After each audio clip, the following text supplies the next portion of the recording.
por tua bondade, pelo teu amor. Hoje eu sei aonde devo ir. É pela tua graça que posso dizer: sigo firme. Neemias capítulo 1, versículos 1 ao 4. As palavras de Neemias, filho de Acalias. No mês de Quisleu, no ano 20º, estando eu na cidadela de Suzã, veio Anani, um dos meus irmãos, com alguns de Judá. Então lhes perguntei pelos judeus que escaparam e que não foram levados para o exílio e acerca de Jerusalém. Disseram-me: os restantes que não foram levados para o exílio e se acham lá na província estão em grande miséria e desprezo. Os muros de Jerusalém estão derrubados e as suas portas queimadas. Tendo eu ouvido estas palavras, assentei-me e chorei, e lamentei por alguns dias, e estive jejuando e orando perante o Deus dos céus. Amém.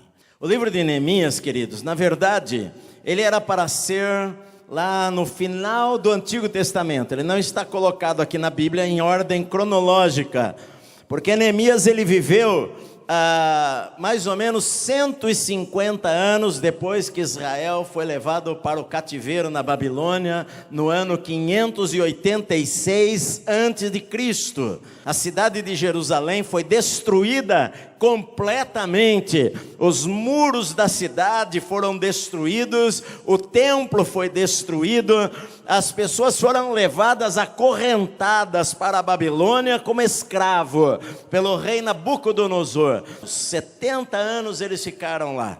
Então o rei Ciro mandou libertar os judeus, mandou os judeus voltarem para Jerusalém para reconstruírem o templo, reconstruírem a casa de Deus. E os anos foram se passando e se passaram 60 anos, muito tempo, muito tempo. Neemias ele trabalhava no palácio do rei lá na Babilônia. Ele era o copeiro do rei. O copeiro do rei não era apenas alguém que dava o copo na mão do rei. O copeiro do rei naquela época era uma pessoa de muita confiança, porque as pessoas sempre, alguém estava querendo envenenar o rei e matar o rei.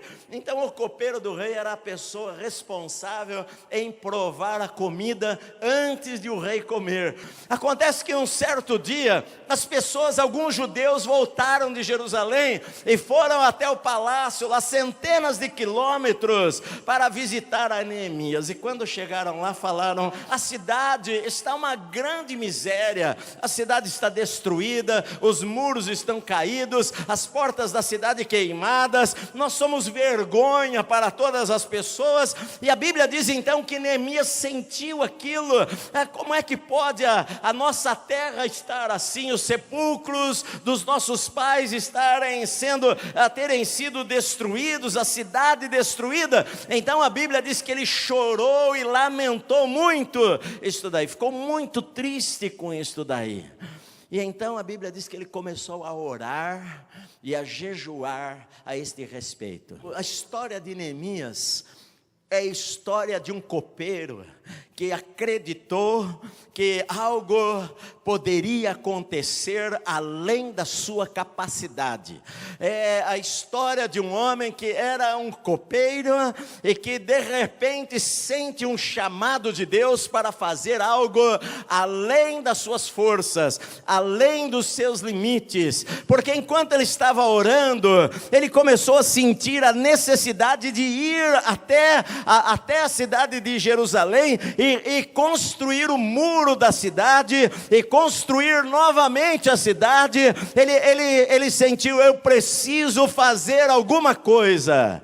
Mas às vezes você pensa: bom, eu sou só uma pessoa, o que eu posso fazer? Eu não tenho dinheiro para construir uma casa para crianças, eu não tenho dinheiro para construir uma casa para recuperar drogados, eu não tenho dinheiro para construir alguma coisa para retirar essas pessoas da rua. Às vezes aquilo até causa uma indignação dentro de você, e foi o que aconteceu com Neemias. Quando ele soube daquela situação, ele ficou extremamente comovido, e ele no seu coração nasceu um desejo, um sonho, uma visão visão. Sabe o que é uma visão, meu amado? Visão é é você trazer para o presente algo que está lá no futuro, no seu futuro. É você fazer possível o que às vezes parece impossível. É você enxergar uma coisa que ninguém enxerga. É você ser tocado por alguma coisa que as outras pessoas estão por ali, mas nada acontece. Então Neemias, ele teve uma visão. O seu coração se abrasou. Ele começou a pensar: eu não posso morrer e deixar as pessoas morrerem na miséria. Eu não posso viver a minha vida aqui no palácio e esquecer-me dos meus irmãos. Eu não posso passar de largo diante da necessidade das pessoas. Esse sentimento que tomou conta de Neemias, de maneira que Neemias chorou. A Bíblia diz que ele chorou e ele se lamentou. Mas ele fez mais do que isto. Ele começou a jejuar e orar. Ele começou a buscar a Deus. Ele começou a perguntar para Deus: Senhor, o que eu posso fazer? Senhor, o que eu faço numa hora assim? Quando diante de mim está uma coisa tão grande que eu não tenho capacidade para fazer. Muitas pessoas deixam de sonhar porque elas falam: bom, eu sonhei e nada aconteceu. Eu sonhei, mas eu não tenho recursos. Eu nasci numa casa muito pobre. Eu nasci numa cidade muito pequena. O meu pai era alcoólatra. Eu não tive chance na vida. Eu não tive chance de estudar. E então a pessoa desiste daquilo que Deus estava plantando no coração dela. Sabe, queridos, entre o sonho que Deus coloca em nosso coração e a realização daquilo, há um espaço de tempo. E Neemias começou a orar e a jejuar. Se passaram 4 meses. Ele falou o seguinte: Senhor, eu queria ter uma oportunidade para falar com o rei. Ele via o rei sempre, mas quem sou eu para pedir alguma coisa para o rei? Então Neemias começa a orar. 4 meses ele jejuou e orou, e pediu uma porta aberta para Deus, e pediu uma oportunidade para o Senhor. E ele orou por 2 coisas: por oportunidade, e diz no versículo 11 que ele orou para Deus lhe dar graça, favor, que o Senhor me dê favor diante deste homem, que o Senhor me dê favor diante dele. Então Neemias ora: Senhor, me dá favor, me dá graça, toca no coração daquele homem, Senhor, mova aquela vida, prepara um momento, prepara uma chance, me abra uma porta, me dê a oportunidade. Aquilo que eu não posso fazer, o Senhor pode fazer. O Senhor pode enviar os anjos antes de eu chegar lá. O Senhor pode enviar algo, a tua presença pode ir na minha frente. O Senhor pode tocar no coração do rei antes de eu falar com ele. O Senhor pode abrir uma porta que eu vejo que é impossível abrir aquela porta. Neemias orou e jejuou 4 meses. Neemias um dia estava triste, e triste ou alegre, ele tinha que trabalhar. E naquele dia o seu coração naquele dia estava mais apertado do que os outros dias. E então ele entrou no palácio, diz no capítulo 2, e ele pegou o vinho para servir ao rei. Ele experimentou e ele entregou para o rei. E o rei olhou para ele e falou: ô Neemias, você está triste? O que foi?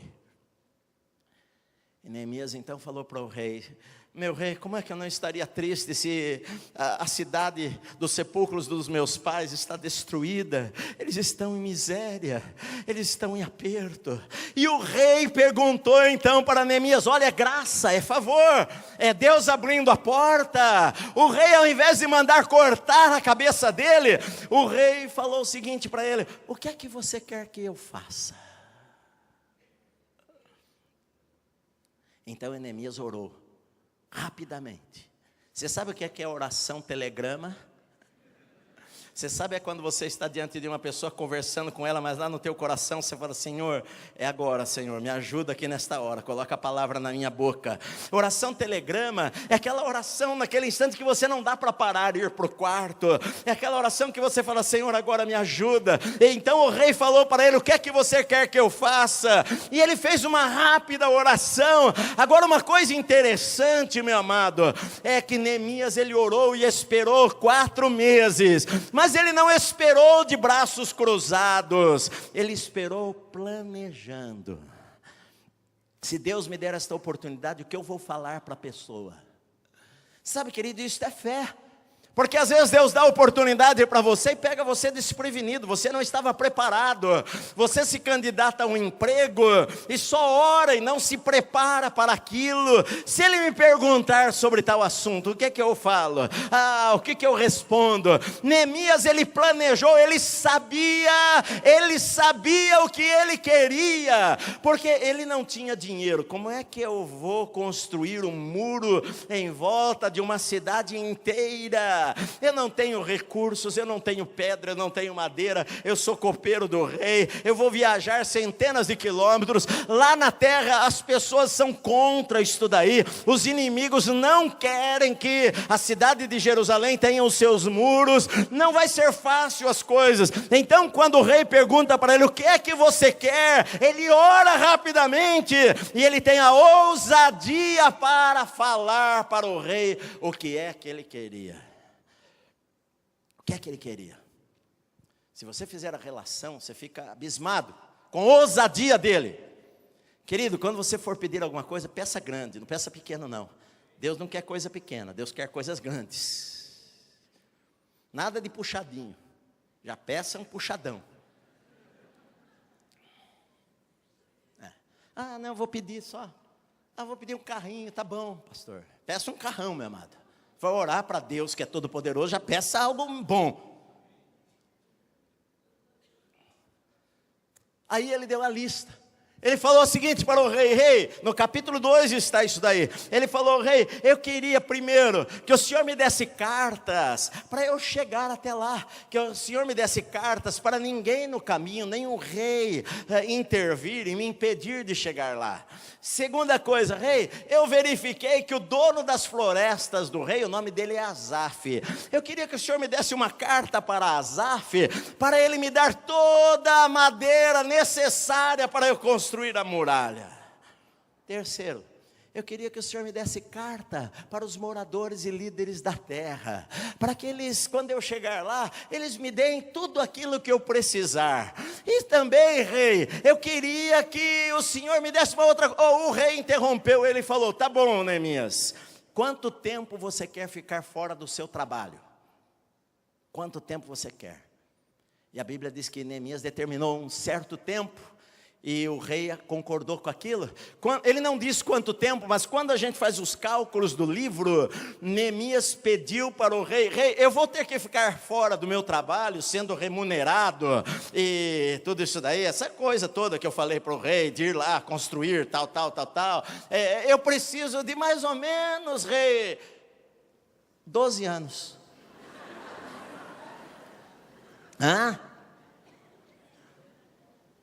12 anos. E a Bíblia diz assim: e o rei me deu, porque a boa mão do Senhor era comigo. Neemias, ele ousou, porque ele sabia que Deus, ele trabalha nos lugares escondidos. Deus trabalha quando a gente não está vendo. Deus está agindo nos bastidores da história, para aqueles que o amam e obedecem a sua palavra. Sabe, queridos, uma coisa importante na vida de Neemias, é que Neemias, a gente vê, ele era um homem de oração. O seu livro tem várias orações. Ele era um homem que jejuava, orava, buscava a Deus. Ele era um homem íntegro. Sabe por quê? Porque estar naquela posição de copeiro precisava ser leal, precisava ser de confiança. Você já pensou como é que Deus colocou ele naquele lugar? Porque na cabeça dele poderia vir o seguinte pensamento: bom, eu estou no lugar errado, eu estou na hora errada, eu deveria ter nascido engenheiro para construir muralhas e não estar servindo vinho para o rei, ou comida para o rei.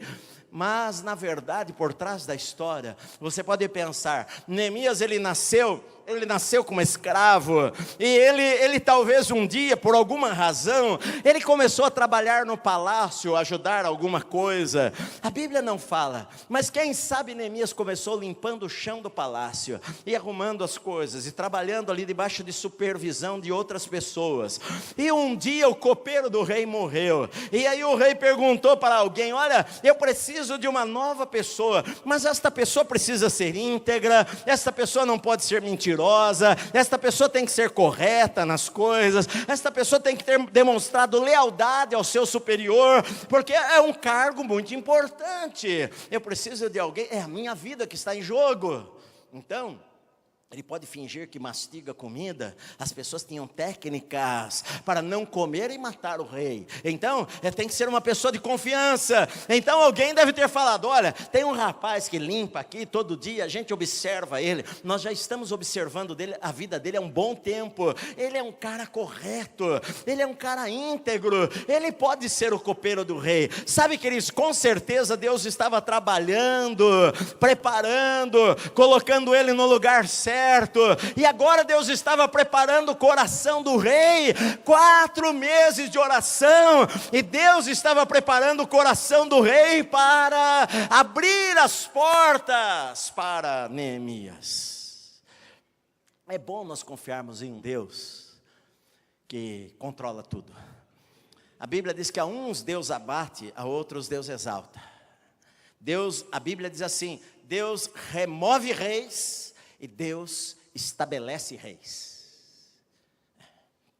Às vezes você tem uma coisa tão grande diante de você, um sonho tão grande, que você fala: bom, como é que eu vou fazer isso daqui? Eu não tenho dinheiro, eu não tenho a habilidade, eu não tenho pessoas que me apoiem, eu não vejo uma porta aberta, eu não vejo uma saída, mas Deus sabe o como fazer. Nas mãos do Senhor está a habilidade. Ele sabe como abrir uma porta, Ele sabe como preparar a situação, Ele sabe como fazer as coisas. Sabe, meu amado, Deus nos abençoa. Eu não preciso pisar em ninguém para Deus me abençoar. Eu não preciso puxar o tapete do meu superior para ocupar o lugar dele. Eu não preciso falar mal da outra pessoa para ela ser mandada embora, para então eu ocupar o lugar dela. Não, eu não preciso nada disto.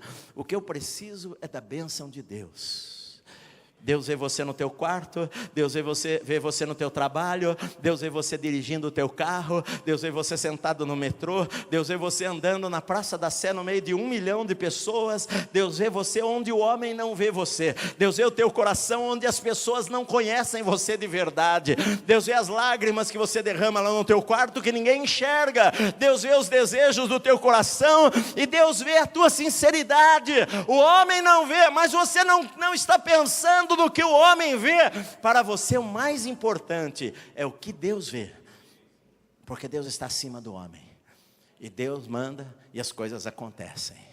Sabe, Deus quer que a gente aprenda a ser fiel no pouco. Se Deus colocou você por enquanto sobre o pouco, seja fiel no pouco. Se você tem um trabalho insignificante aos olhos dos homens, seja fiel no pouco que Deus colocou você. Se você ganha um salário desse tamanhozinho, seja fiel no pouco que Deus colocou você. Quando você é fiel no pouco, Deus olha para você e fala: bom, este é fiel no pouco, ele vai ser fiel no muito também. Então aprenda isso daí. Deus testa a nossa vida muitas vezes para ver onde é que está o nosso coração.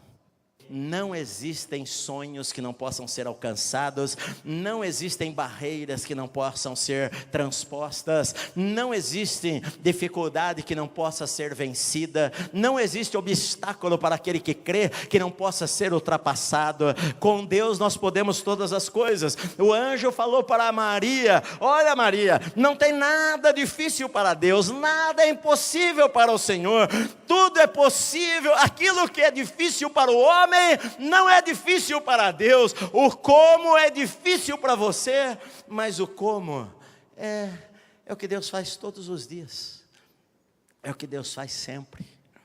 Do que eu preciso é ter favor. Deus me dê favor, e Deus me dá favor. E Deus abre portas onde a gente às vezes não está enxergando nenhuma possibilidade.